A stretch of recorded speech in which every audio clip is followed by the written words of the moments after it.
오늘 말씀은 한 사람을 위하여, 한 사람을 통하여, 한 사람을 위하여, 한 사람을 통하여 라는 제목으로 말씀의 은혜를 나누도록 하겠습니다. 제가 오늘 말씀 주제는 하나님은 우리를 선교적 교회로 부르셨다. 하나님은 또한 선교적 개인을 통해 한 사람이 구원받게 하신다라는 내용이 오늘 설교의 주제문입니다. 최근에 제가 읽고 있는 책 중에 2024년 한국교회 트렌드라는 책이 있습니다. 2024년 한국교회 트렌드라는 책이 있습니다. 제가 이 책을 재밌게 읽고 있고 또 장로님들과도 나누고 또 피택자 교육에서도 이 책의 내용을 함께 나누고 있습니다. 우리는 이민교회라서 한국교회와 완전히 상황이 똑같지는 않지만 그래도 생각해 볼 만한 것들이 많이 있습니다. 이 책을 펴낸 곳은 목회 데이터 연구소라고 하는 곳인데 최근부터 시작해서 작년에 2024년 한국교회 트렌드라는 책을 냈습니다. 그래서 작년에 한국에서는 베스트셀러가 되었습니다. 이건 뭐냐면 한국교회의 큰 그림을 보여주는 책입니다. 지금 한국교회가 어디쯤 있느냐라는 것입니다. 그래서 그것을 통계로, 설문조사로 다 준비해서 수치로 보여주고 있는 책이 바로 이 책입니다. 그동안 시중에는 교회 성장에 대한 책이 많이 나왔습니다. 그렇죠? 교회 성장에 대한 책이 많이 있습니다. 어떻게 하면 부흥할 것인가? 어떻게 하면 나날이 경쟁이 치열해지는 교계에서 살아남고 부흥을 이룰 수 있을 것인가 하는 책들이 많이 있습니다. 그런데 이 책은 한국 교회 전체를 큰 그림으로 보여주고 있습니다. 한국 교회에 30대에서 40대가 없다는 것입니다. 왜 없는지, 그러면 앞으로 10년 후에는 한국 교회가 어떤 모습이 될지, 왜 다음 세대가 고등학교를 졸업하고 대학교를 졸업하면서 교회를 다 떠나는지, 그러한 내용들을 담고 있습니다.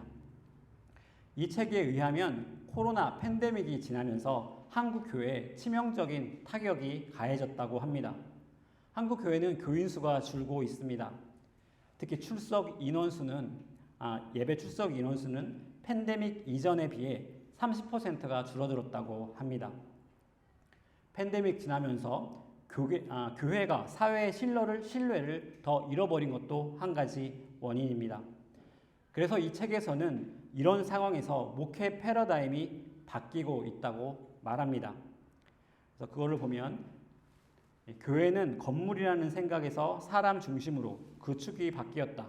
성직자 중심에서 성도 중심으로, 프로그램과 이벤트에서 전인적 돌봄과 훈련으로, 중앙 집권적 모이는 교회에서 탈중앙화와 분산화를 통해 흩어지는 교회로, 수적 성장에서 네트워크로, 기교회 중심에서 하나님 나라 운동으로 그 가치가 전이되기 시작했다. 한국 교회에서 실제로 이런 일들이 일어나고 있다는 것입니다. 이게 무슨 말이냐? 사실은 하나하나 이야기할 것이 많은데 그것을 다 다룰 수는 없을 것입니다. 그런데 어쨌든 저는 이러한 변화가 긍정적인 변화라고 생각합니다. 비록 코로나라고 하는 어려움 때문에 이런 생각을 하게 되었지만 그러나 매우 긍정적인 변화라고 믿는 것입니다. 전통적으로 교회의 양적 부흥의 부흥이라는 말을 많이 써왔습니다. 우리 부흥하자라는 말을 쓰면 수적인 성장을 우리가 부흥과 동일하게 생각했던 것입니다. 사람들이 오랫동안 교회 부흥엔 공식이 있다고 믿었습니다. 공식이 있습니다. 교회 부흥에는. 어떤 공식이 있느냐? 교회 부흥이라는 것은 첫 번째로 괜찮은 목사가 있어야 합니다. 평균 이상의 들어줄 만한 설교를 할 수 있는 목사를 가지고 있어야 합니다. 또 많은 사람들을 끌어다니는 카리스마 리더십도 있어야 한다고 생각했습니다. 교회 부흥을 위해서는 효율적인 프로그램도 필요합니다. 힘을 적게 들이면서도 사람들을 만족시킬 수 있는 프로그램이 필요했지요. 사람들이 다양한 영적 필요를 가지고 있기 때문에 사람들의 취향에 맞는 다양한 프로그램을 갖춘 교회가 되어야 한다. 이렇게 사람들이 생각했습니다. 그리고 간혹 가다가 사람들의 동원을 하기 위하여 흥미를 떨어뜨리지 않기 위해 이벤트도 필요하다는 것입니다. 그러면 사람들이 모이게 됩니다. 그리고 떨어져 나가는 사람들을 최소화할 수 있다고 사람들은 주장했습니다.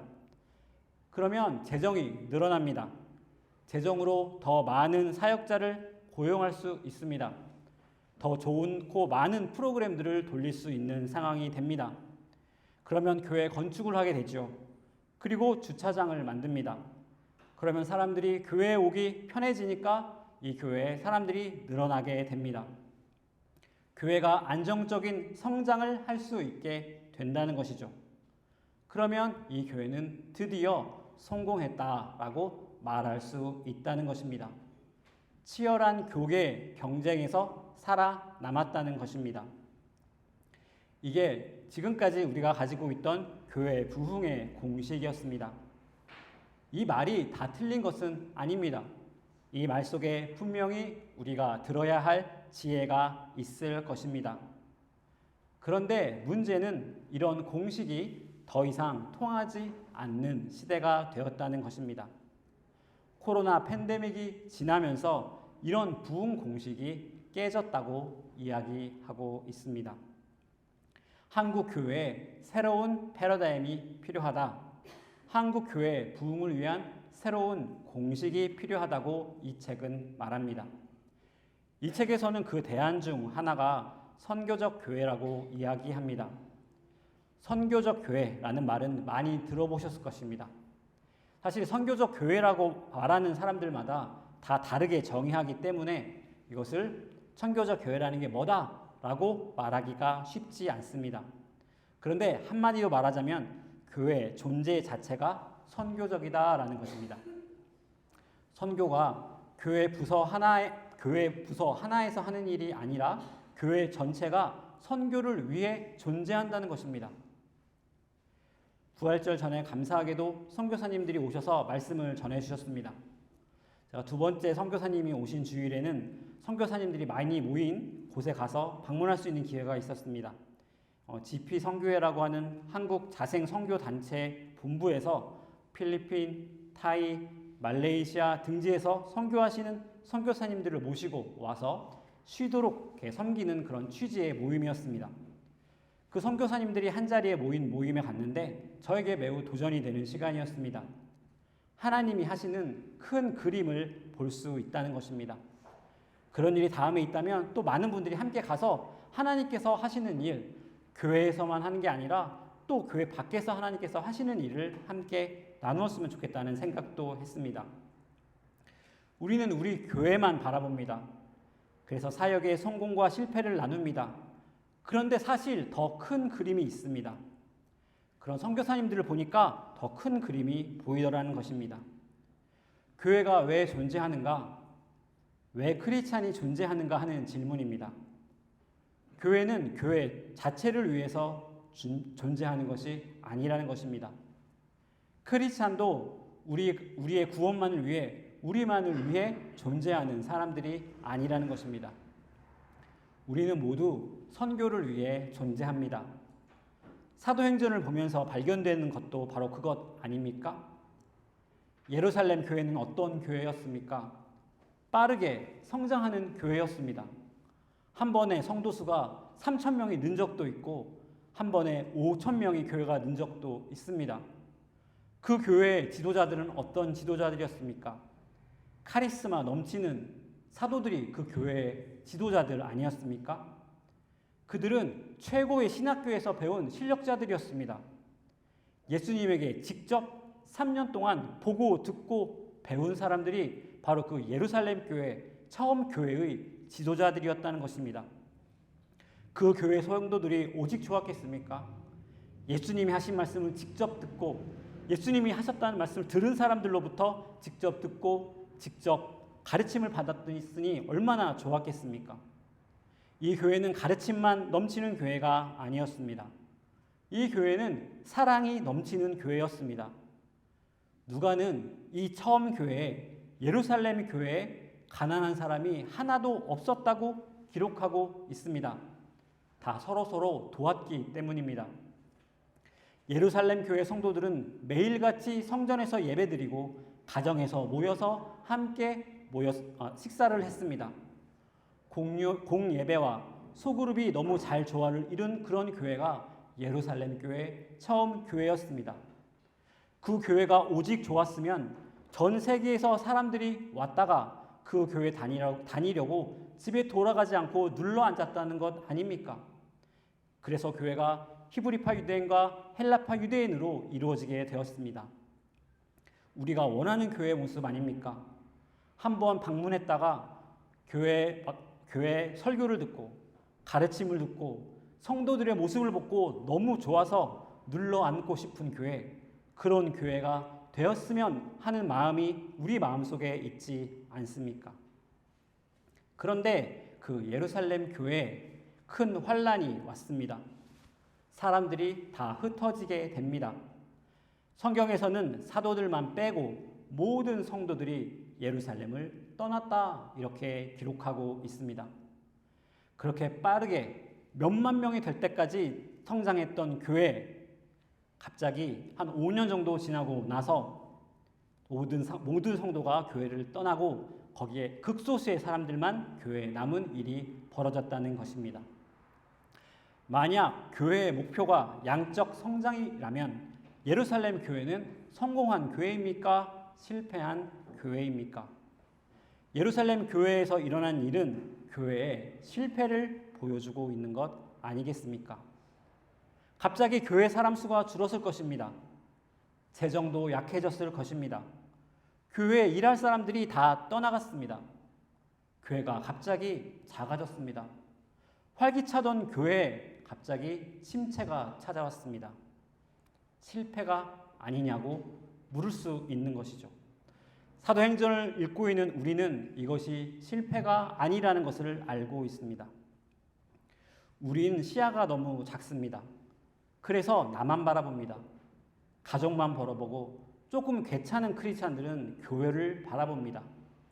그런데 더 큰 그림이 있다는 것입니다. 하나님의 더 큰 그림이 무엇입니까? 바로 사도행전 1장 8절입니다. 오직 성령이 너희에게 임하시면 너희가 권능을 받고 예루살렘과 온 유대와 사마리아와 땅끝까지 이르러 내 증인이 되리라 하시니라. 이것이 바로 주님이 가지고 계신 큰 그림이었습니다. 예루살렘 교회는 이 큰 그림의 퍼즐 조각이었다는 것입니다. 교회의 목표가 스스로 양적 성장하는 것이 될 수 없다는 것이죠. 예루살렘 교회를 떠나 온 땅으로 흩어진 사람들을 통하여 바로 그 예수님의 큰 그림이 이루어지는 것을 보여주는 책이 사도행전입니다. 빌립이라고 하는 사람이 있었습니다. 그는 예루살렘 교회의 7명의 집사 중 하나였습니다. 예루살렘에 환란이 닥쳐서 예루살렘을 떠나고 빌립이 간 곳이 사마리아였습니다. 복음이 예루살렘을 넘어 사마리아로 가게 된 계기가 바로 예루살렘 교회에 닥친 환란이었다는 것입니다. 빌립은 사마리아 땅에 가서 복음을 전파합니다. 그곳에 온 성의 기쁨이 넘쳤다 이렇게 누가는 기록합니다. 빌립의 사역은 그곳에서 잘 이루어졌습니다. 모든 사람들이 빌립을 사랑했습니다. 그렇게 사마리아에서 잘 성장하고 있던 교회의 리더였던 빌립이 있었습니다. 그런데 26절을 보니까 주의 사자가 빌립에게 말하여 이르되 일어나서 남쪽으로 향하여 예루살렘에서 가사로 내려가는 길까지 가라 하니 그 길은 광야라. 하나님께서 빌립에게 가사로 내려가라고 하십니다.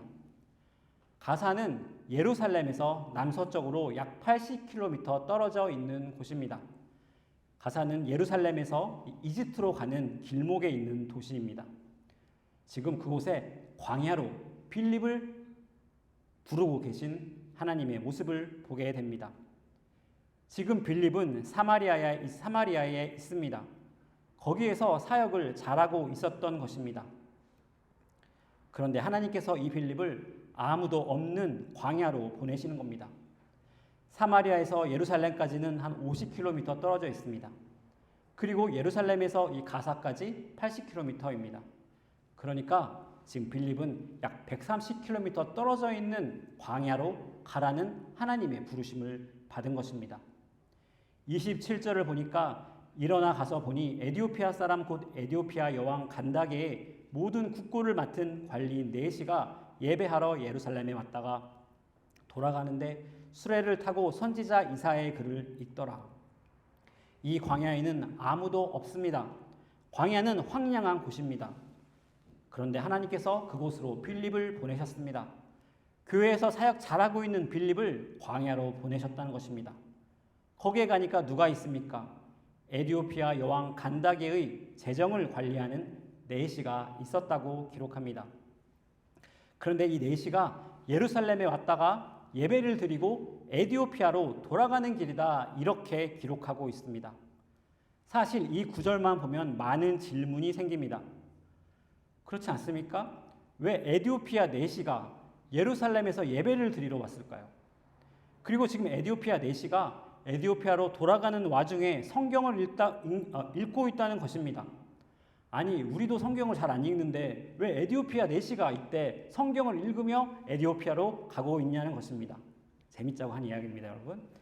이 당시에 에디오피아는 북아프리카 전 지역을 가리키는 말이었습니다. 오늘날의 수단과 에디오피아를 포함하고 있습니다. 그런데 그 당시에 이 지역에 유대교가 번성했다는 기록이 있습니다. 북아프리카에서 왜 유대교가 번성하고 있었는지는 정확하게 모릅니다. 어쩌면 디아스포라 유대인들이 그 지역에서 많이 살고 있었기 때문일 수도 있습니다. 또 재미있는 것은 오늘날 에디오피아 국가의 전설의 건국 전설에 의하면 우리가 구약성경에 나오는 시바의 여왕이 있지 않습니까? 이 시바의 여왕이 에디오피아를 만든 사람이라고 그렇게 전설에 이야기합니다. 시바의 여왕은 솔로몬의 명성을 듣고 솔로몬을 찾아왔다가 이것저것 많이 가지고 돌아갔다라는 것이죠. 그래서 어떤 사람들은 이 시바의 여왕 때문에 솔로몬을 통해서 이 유대교가 또 성경책들이 이 북아프리카에 퍼지게 되지 않았을까라고 생각하는 사람들도 있습니다. 여기서 간다게라는 말이 나오는데 이 간다게라는 것은 에디오피아 여왕의 이름이 아니라 가이사, 바로처럼 왕을 말하는 뜻입니다. 빌립이 광야에서 만난 이 네시는 에디오피아 여왕의 국고를 관리하던 사람이었습니다. 그러니까 네시긴 한데 굉장히 높은 사람입니다. 오늘날로 치면 재무부 장관 같은 사람이죠. 에디오피아의 높은 사람이었습니다. 당시에 궁궐에서 일하는 사람들 중에는 네시가 많았을 것입니다. 여왕 곁에서 일하기 위해서 또 네시가 되어야 했던 사람도 있을 것이죠. 그런데 이 에디오피아 네시는 하나님을 믿는 사람이었습니다. 그래서 예루살렘에 와서 예배를 드리고 돌아가는 길이었다는 것입니다. 여러분, 에디오피아로부터 예루살렘까지가 얼마나 떨어져 있느냐? 왕복으로 짧게는 3달, 길게는 4달이 걸리는 거리입니다. 그 먼 거리를 와서 지금 에디오피아 네시가 하나님께 예배를 드렸다는 것입니다. 이 사람은 예루살렘에 아마 정기적으로 1년에 한 번 정도 와서 예배를 드렸을 수 있습니다. 절기를 맞아 예루살렘에 방문해서 예배를 드렸을 수 있지만 이 사람은 분명히 예배를 드리는 데 제한이 있었습니다. 성전에 들어갈 수 없었을 것입니다. 왜냐하면 네시는 당시에 부정하게 여겨졌기 때문입니다. 성전 밖에 마당에서 이방인의 뜰이라는 곳이 있는데 그곳에서 예배 드려지는 소리만 듣고 돌아가야 했을 것입니다. 오늘날로 치면 예배 성전 안으로 들어오지 못하고 예배당 안으로 들어오지 못하고 저 밖에 문 앞에서 예배가 시작할 때부터 끝날 때까지 기다리다가 돌아가야 했습니다. 이 네시는 그 일을 위하여 4달이 걸리는 여정을 하고 예루살렘에 와서 예배를 드리고 돌아가고 있었습니다. 29절을 보면 성령이 빌립더러 이르시되 이 수레로 가까이 나아가라 하시거늘 성령이 빌립에게 수레로 가까이 나가라고 말씀하십니다. 그런데 가니까 그곳에서 네시가 성경을 읽고 있는 소리를 듣게 됩니다. 30절을 보면 30절, 31절을 보면 빌립이 달려가서 선지자 이사야의 글 읽는 것을 듣고 말하되 읽는 것을 깨닫느냐? 대답하되 지도해 주는 사람이 없으니 어찌 깨달을 수 있느냐 하고 빌립을 청하여 수레에 올라 같이 앉으라 하니라. 여러분, 믿음이 어디서 납니까? 믿음은 들음에서 납니다. 이 네시는 지금 성경을 읽고 있는데 그 의미를 가르쳐 줄 사람이 너무 필요했던 것입니다. 이 순간을 위해 빌립이 이 광야로 온 것입니다. 우리는 효율을 중요하게 생각합니다. 사역도 효율이죠. 투자 대비 얼마나 걷어들이냐는 것입니다. 그러나 주님의 방법은 효율과는 거리가 멉니다. 잘 지내고 있는 99마리를 버려두고 한 마리 양을 찾아 나서는 목자의 마음이 바로 주님의 마음인 것이죠. 성령께서 빌립을 이 에디오피아 내시에게 보내신 이유입니다. 사역을 잘하고 있는 좋은 밭인 예루살렘을 떠나고 잘 성장하고 있는 사마리아를 떠나서 이 광야로 오게 하신 것입니다. 한 명, 에디오피아 내시를 만나게 하기 위하여 하나님께서 빌립을 이 광야로 부르셨다는 것입니다. 32절, 33절을 보니까 읽는 성경 구절은 이것이니 일러스되 그가 도살자에게로 가는 양과 같이 끌려갔고 털 깎는 자 앞에 있는 어린 양이 조용함과 같이 그의 입을 열지 아니하였도다.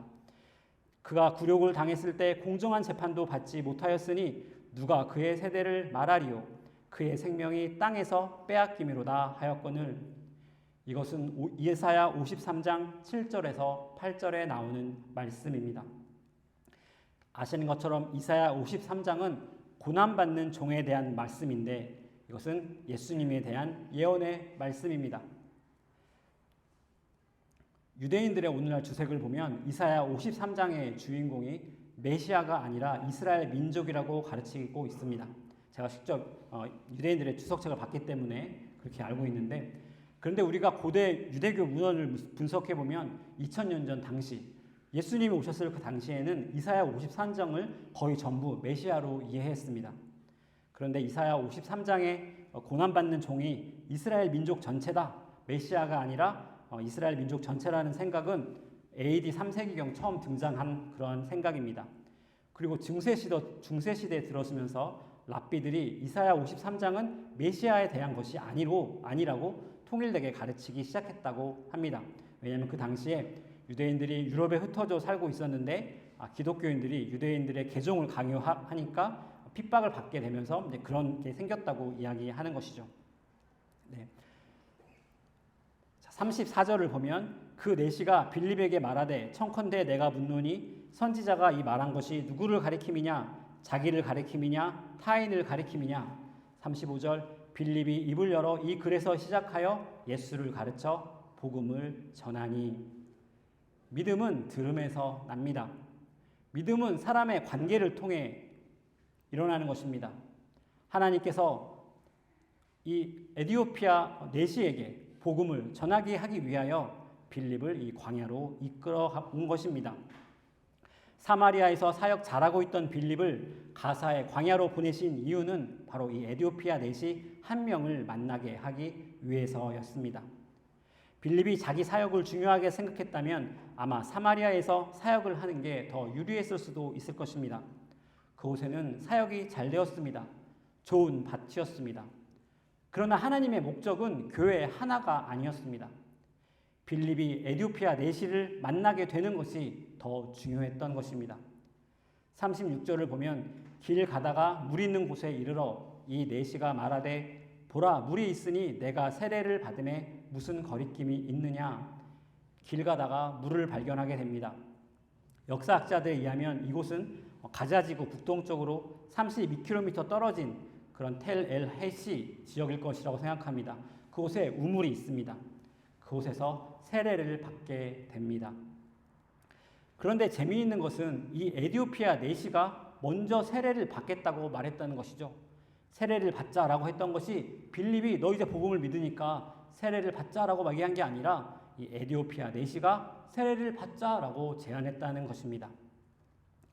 사실 당시의 세례는 유대인이 아닌 사람이 유대인이 될 때 행해지던 예식이었습니다. 유대인이 아닌 사람이 유대인이 될 때 행해지는 예식이 있는데 그 예식이 두 가지가 있었습니다. 첫째는 할례이고 두 번째는 세례였습니다. 에디오피아 내시는 하나님을 두려워하는 사람이었습니다. 성경을 읽는 사람이었습니다. 아마도 1년에 한 번쯤은 예루살렘에 와서 예배를 드리러 오는 신실한 사람이었습니다. 그는 외국에 살고 있는 유대인처럼 디아스포라 유대인처럼 살고 있었습니다. 하지만 이 내시는 하나님의 백성이 될 수 없었습니다. 유대인이 될 수 없었습니다. 왜냐하면 율법이 내시는 하나님의 회 안에 들어올 수 없다고 하고 있기 때문입니다. 예루살렘 교회에 핍박이 없었더라면 빌립이 이곳에 오지 않았을 것입니다. 만약에 예루살렘 교회 안에 헬라파 유대인과 히브리파 유대인 사이에 분쟁이 없었다면 빌립은 집사가 되지 못했을 것입니다.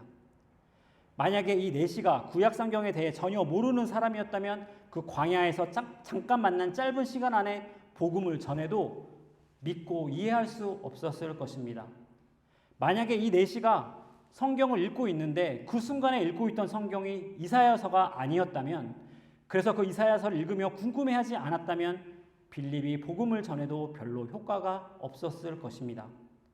만약에 내시가 간절함이 없었다면 하나님의 사람으로 살고 싶은데 자기의 문제 때문에 하나님의 백성으로 살 수 없는 그런 상황이었기 때문에 그 간절함이 없었다면 세례를 바로 받지도 않았을지 모릅니다.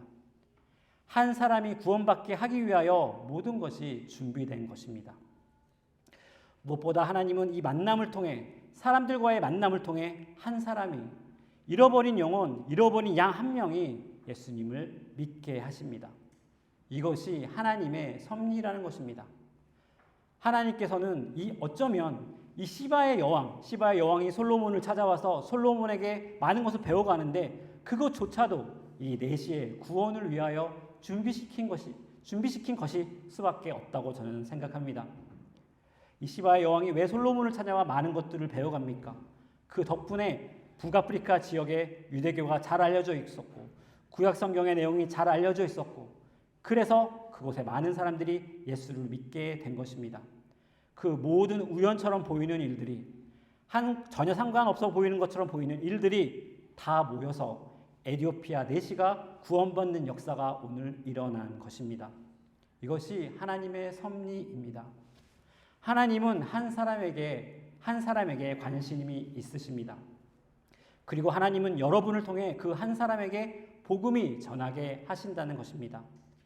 하나님은 모든 사람이 복음을 듣기 원하십니다.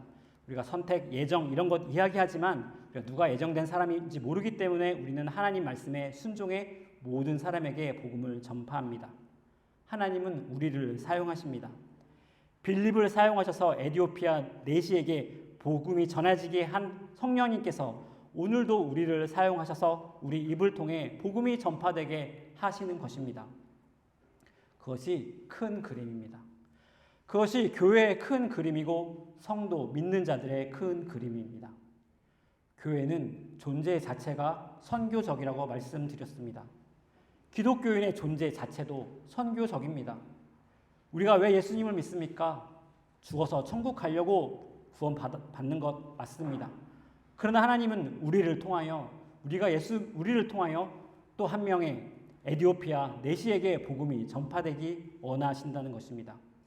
하나님께서 우리를 통하여 일하십니다. 벌써 2023년 시작된 지가 얼마 안 된 것 같은데 3개월이 지났습니다. 그리고 새로운 분기가 시작되었습니다. 정말 시간이 빨리 지나가는 것 같습니다. 그런데 제가 느끼는 것은 우리가 큰 그림을 보지 못하면 안 되겠다는 생각이 드는 것입니다. 우리가 우리 교회 내부만 바라보면, 서로만 바라보면, 사람 숫자, 헌금 액수만 바라보면 사실 그것만 신경 쓰기에도 너무 바쁜 겁니다. 교회 성도가 누가 빠지면 왜 빠졌는지, 헌금이 줄어들면 왜 줄어드는지 그것만 신경 쓰기에도 너무 바쁘다는 것입니다. 그런데 문제가 무엇입니까? 그러다 보면 큰 그림을 놓친다는 것입니다. 오직 성령이 너에게 임하시면 복음이 땅끝까지로 갈 것이라고 하는 큰 그림을 놓칠 수 있다는 것입니다. 우리 교회가 왜 존재하는지, 우리 교회가 어디쯤에 있는지, 어디로 가고 있는지를 놓칠 수 있다는 것입니다. 3개월이 지난 제가 하는 고백입니다. 교회는 선교적이어야 합니다. 우리 교회는 선교적이어야 합니다. 제가 올해 첫 번째 설교에서 3가지 비전을 말씀드렸습니다. 첫 번째, 외부 선교 사역을 지원하자. 또 두 번째, 다음 세대 사역을 하자. 그리고 생활에서 선교사로 살 수 있도록 하자. 이렇게 말씀드렸습니다. 전 여기에 있는 모든 분들이 최소한 이 3가지 중 한 가지에는 연계가 되어 있어야 된다고 믿습니다. 예수님께서 우리에게 선교하라고 우리를 부르셨기 때문입니다. 믿는 사람 하나하나가 선교적 삶을 살도록 부르심을 받았기 때문입니다. 교회는 하나님의 큰 그림의 일부분이라는 것입니다. 선교적 삶을 산다는 것은 꼭 여러분이 해외에 나가셔서 선교사로 헌신하셔야 된다는 것을 뜻하는 것이 아닙니다. 하나님의 관심은 한 사람에게 있습니다. 우리 일자리에서 동료들 가운데 그 한 사람이 있을 수 있습니다. 여러분의 입술을 통해 전해지는 은혜와 복음의 목소리를 기다리는 한 사람이 있을 수 있다는 것입니다. 그 한 사람을 구원하시기 위하여 하나님께서 태초로부터 계획하시고 여러분을 그곳에 보내셨을 수도 있다는 것입니다. 여러분이 오래 알고 지내던 친구 가운데 그 한 사람이 있을 수도 있습니다. 친했다가 요즘 연락이 뜸해졌는데 갑자기 마음속에 떠오른 사람이 있습니까? 성령님께서 그 사람이 여러분 마음속에 떠오르게 하신 것일 수 있습니다. 한 주간 그 사람을 위해 시간을 보내시기 바랍니다. 그 한 사람을 위해 기도하고 그 한 사람에게 전화하고 또 그 한 사람을 위해 만나보십시오. 그 한 사람을 위해 선교사로 살아보라는 것입니다. 우리 교회에 빨리 데려와서 교회 안 다니는 사람 데려와서 등록시키라는 말이 아닙니다. 그것보다 더 중요한 것이 있습니다. 그것은 그 한 사람 자체에게 복음이 전파되도록 하나님의 사랑이 전파되도록 하는 것입니다. 한 사람에게 집중하자는 것입니다. 그것이 선교적 마인드입니다. 도움이 필요하면 저와 같이 했으면 좋겠습니다. 여러분 중에 그런 사람들이 있어서 누군가 만나서 복음을 전하게 했으면 좋겠는데 그런 도움이 필요했으면 저에게 말씀해 주시면 그것을 항상 최우선순위로 하겠습니다. 그런 사람이 있으면 저와 함께 만나자는 것입니다. 제가 사람들이 많을 때는 말도 못하고 쭈삣하고 하는데 소수로 만나면 의외로 말도 잘하고 말도 굉장히 많이 합니다. 깜짝 놀라세요. 그래서 저를 1대1로 만나면 제가 교회에 등록시키려고 하는 것이 아닙니다. 함께 선교사로 이 땅에서 살아가자는 것입니다. 복음을 들어보지 못한 사람, 복음을 들었지만 실족한 사람, 그 한 사람이 여러분 주위에 있으면 그 사람을 사랑하고 섬기고 기도하는 것을 여러분 우선순위에 두자는 것입니다. 우리 교회의 우선순위로 두자는 것입니다. 제가 여러 가지 이 설교 준비를 하면서 죄책감이 많이 느껴졌습니다. 지난 3개월 동안 저에게 연락을 했던 어떤 지체들이 있었어요. 어떤 지체는 전화를 해서 예전에 알았는데 그냥 힘든 일이 있었는데 또 이제 멀리 떠나가게 됐죠. 근데 그 친구가 저를 한번 만나자고 하는데 너무 바쁜 거예요. 그래서 못 만나겠다 그런 얘기를 했는데 죄송합니다. 이런 포인트가 아닌데 그렇습니다. 되게 미안하더라고요. 또 이제 월 아이들이 있는데 그 아이들 중에서도 제가 만나야 되는데 못 만나는 아이들이 있는 겁니다. 그래서 내가 잘못하고 있구나 이런 생각이 든다는 것이죠. 그래서 제가 들 생각은 내가 잘못하고 있구나. 하나님께서 나를 통해 그 친구를 위로하시고 또 복음을 다시 전하게 하실겠다 그런 생각이 든다는 것입니다. 여러분에게도 그런 한 사람이 있을 것입니다. 우리 모두 직접적으로 간접적으로 하나님께서 선교사로 부르셨습니다. 우리의 부르심을 잊지 않고 또 어디에서나 선교사로 살아가는 무지개 교회 성도들 되기를 축원합니다. 다시 기도하시겠습니다.